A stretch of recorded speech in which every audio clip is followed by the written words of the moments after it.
গত কয়েকদিন ধরে দেশ জুড়ে আলোচনায় কোটা সংস্কার আন্দোলন। এটিকে কেন্দ্র করে হামলা, সংঘর্ষ, সহিংসতা, ভাঙচুর, অগ্নিসংযোগ ও হতাহতের ঘটনাও ঘটেছে। বিষয়টি নিয়ে সাধারণ মানুষের পাশাপাশি দেশের বিনোদন অঙ্গনের তারকারাও কথা বলেছেন। এবার শিক্ষার্থীদের সঙ্গে সংহতি জানিয়ে মাঠে নেমেছেন থিয়েটার আর্টিস্ট, কবি ও সাংস্কৃতিক ব্যক্তিত্বরা। দেশের সমস্ত শিল্পীদেরকে আমন্ত্রণ জানানো হয়েছিল। আমাদের এই ঢাকা শহরে অন্তত যে মাধ্যমে যে সমস্ত শিল্পীরা আছে, চিত্রশিল্পী, সঙ্গীত শিল্পী, নাট্যশিল্পী, সমস্ত শিল্পীরা আজকে, কবি, সাহিত্যিক সবাই এখানে সংগঠিত হয়েছিল। এখানে যেমন শিল্পীরা আছে, কেউ পথনাটক করে, তারা এসছে, আমরা শিক্ষার্থীরা এসছি, চাকরিজীবী এসছে, লেবারার এসছে, সবাই কিন্তু এসছে এখানে। কিন্তু কারণ আন্দোলনটা কিন্তু আসলে পুরো দেশে ছড়িয়ে গেছে, তাই এখানে কোনো মুষ্টিমেয় গোষ্ঠীর মধ্যে আবদ্ধ নেই, সবাই আসছে, সবাই এই অন্যায়ের বিরুদ্ধে কথা বলছে। এখানে যে অ্যাক্টিভিটিসগুলো ছিল আসলে মূলত পথনাটক করে আমাদের বাচ্চারা দেখালো যে কিভাবে আসলে এই স্বৈরাচার কাজগুলো হয়েছে, আমাদের সাইডকে কিভাবে মারা হয়েছে নির্বিচারে, সেটাই ওরা তুলে ধরছিল ওদের পথনাটকের মধ্যে দিয়ে। আর এখানে আমাদের যে দাবি দাওয়াগুলো আমাদের শিক্ষার্থীদের 9 দফা, ওটা নিয়েই আমরা কথা বলছিলাম। আমি দুইটা পক্ষের, আমি নিজে একজন পিতা এবং আমি একজন মানুষ, এই দুইটা পক্ষের আমি। এবং আমার ধারণা যত মানুষ আছে বা যত পিতা আছে বা আপনি হয়তো বা কারো ভাই, আপনাদের সবারই নিজের সন্তানের প্রতি একটা টান আছে, খুব স্বাভাবিক, আল্লাহ তাআলা প্রদত্ত টান। সেই দুইটা পক্ষেরই আমি এবং আমরা সবাই এখানে যারা আসছে, আমার ধারণা বেশিরভাগ মানুষ ওই জায়গা থেকেই আসছে যে আমার সন্তান মারা যাওয়া আমি যেমন সহ্য করতে পারবো না, আরেকজনের সন্তান মারা যাওয়াটাও এটা মানুষের বুকে লাগে। শুক্রবার সকালে রাজধানীর আবাহনী মাঠের সামনে বৃষ্টিকে উপেক্ষা করে বিভিন্ন লেখা সম্বলিত ব্যানার নিয়ে রাজপথে নেমেছেন সাংস্কৃতিক ব্যক্তিত্বরা।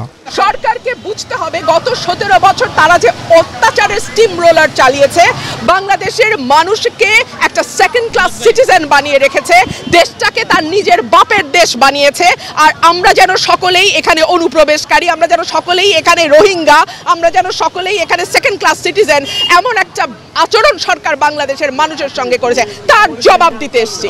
অবশ্যই আমরা বিচার চাই এবং যাদেরকে মনে করেন এখনো বন্দি করে রাখা আছে তাদেরকে আমরা মুক্তি চাই। এবং আমরা চাই না আর একটি সন্তানের বুকে গুলি চলুক এবং আর কেউ কোনো মা কোনো সন্তান হারাক, আমরা এইরকম কোনো চাই না। সব জায়গায় রাজনীতি চলে না, ছাত্রদের রাজনীতি চলে না, লাশের খেলাদের রাজনীতি চলে না।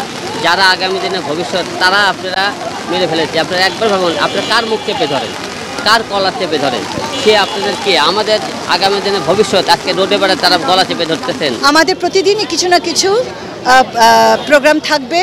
আমরা কিন্তু, আমি বারবার একটা কথা বলছি, বাচ্চারা আমাদের পথ দেখাচ্ছে, আমরা বাচ্চাদেরকে পথ দেখাচ্ছি না। বাচ্চারা বলছে আন্দোলন চলবে, আমরা বলছি মা বাবারা আন্দোলন চলবে।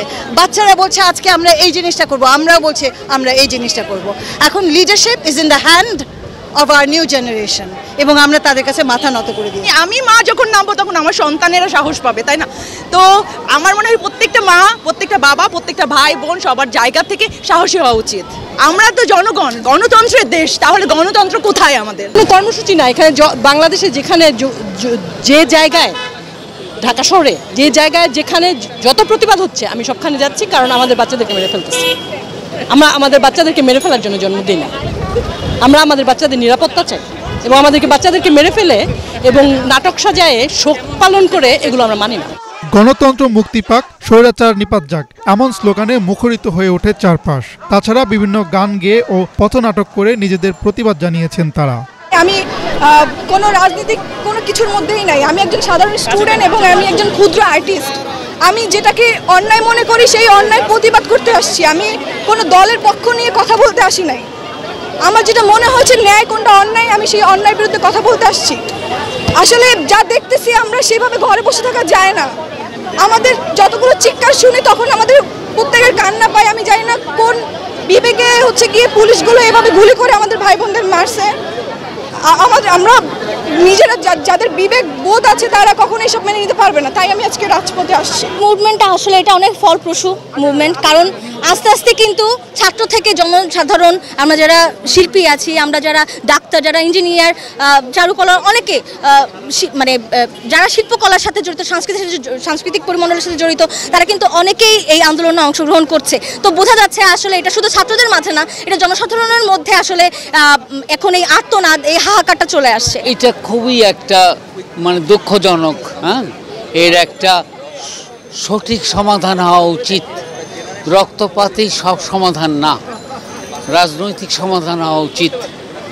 হ্যাঁ, আমার নিজের খুব খারাপ লাগতেছে যে আমি এত মৃত্যু দেখতে চাই না একজন আর্টিস্ট হিসাবে। এটা আমার জন্য দুঃখের বিষয়। এ সময় তারা হত্যাকাণ্ডের নিন্দা, বিচারের দাবি, গণগ্রেপ্তার বন্ধ ও সরকারের সমালোচনা করে বিভিন্ন স্লোগান দেন। এদিন প্রায় হাজারখানেক শিল্পী একসঙ্গে এই সমাবেশে অংশ নেন। হাসনাত জুবায়ের, বাংলা ভিশন, ঢাকা।